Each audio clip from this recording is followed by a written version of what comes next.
ভাই ও বোন, আল্লাহ পাক রব্বুল আলামিন আদম সৃষ্টি করেছেন ওনার খুশি মতো, ওনার ইচ্ছা অনুযায়ী। আবার দুনিয়াতেও পাঠালেন ওনার ইচ্ছা অনুযায়ী, আবার নিয়েও যাবেন ওনার ইচ্ছা অনুযায়ী। আবার আদমকে পরীক্ষার জন্য অনেক রকমের পরীক্ষা আল্লাহ পাক রব্বুল আলামিন করে থাকেন। যেই পরীক্ষা উত্তীর্ণ হইতে পারবে সেই আল্লাহর বান্দা। এখন পরীক্ষাটা কেন করতে হয়? আমাকে আল্লাহ সৃষ্টি করলেন, আল্লাহ পাঠালেন, আমার পরীক্ষা করতে হয় কেন? পরীক্ষা করার এই কারণে হলো, শয়তানও আল্লাহর খুব কাছের, খুব আশেকের মানুষ ছিল, ফেরেশতা ছিল। ফেরেশতারাও শয়তান, হ্যাঁ, উনিও ফেরেশতা ছিলেন। ৯.৫ লক্ষ বছর আবাদত করার পরেও আল্লাহর অর্ডার উনি পালন করেন না।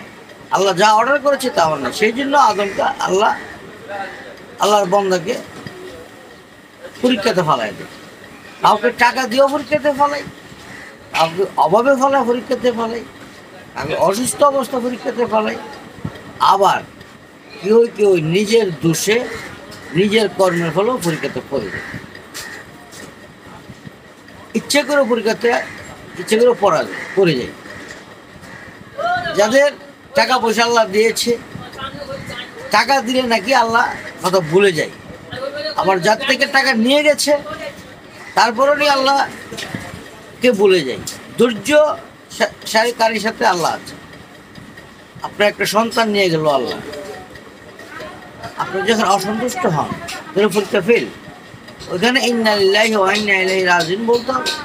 আল্লাহ যাহা করেছে আল্লাহ ভালোর জন্য করেছে। তখন আল্লাহ রাব্বুল আলামিন তার জন্য ধৈর্যের আলাদা একটি ব্যবস্থানা আল্লাহ ফেরেশতাকে অর্ডার করে দেয় যে, দেখ, এত বড় কষ্ট পাওয়ার পরে সে আমার উপরে নির্ভর করেছে, আমার বান্দা আমার কাছে সন্তুষ্ট, তাই তুমি ফেরেশতাদেরকে বলে তোমরা তার জন্য একটা ধৈর্যের একটা ব্যবস্থানা করে রাখো।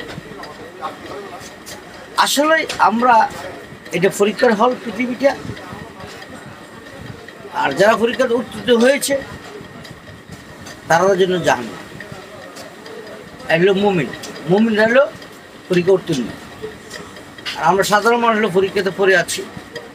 আল্লাহ কীভাবে পরীক্ষা নিচ্ছে, কীভাবে পরীক্ষা দিচ্ছে, আমি যেটা সরলভাবে যেটা আমরা জানি, আমি ব্যাকল মানুষ আপনাদেরকে বলি,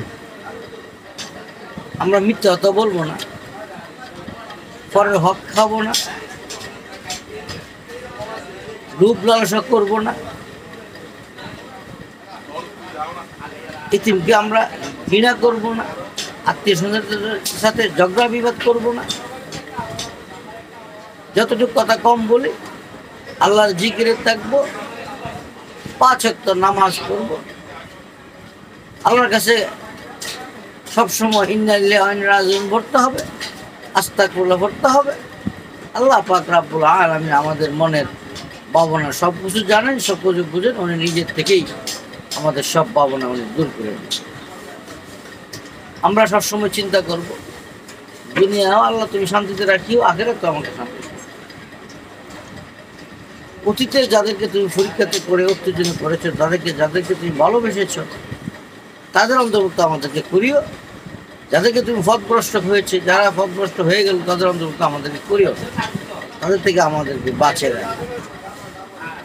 এই এতটুকু যদি আল্লাহর কাছে বলে আর যার যার কর্ম সৎভাবে করি, আমি সোজা সরল মানুষ আপনাদেরকে বলে, আমার মনে আর কোনো কিছু প্রয়োজন।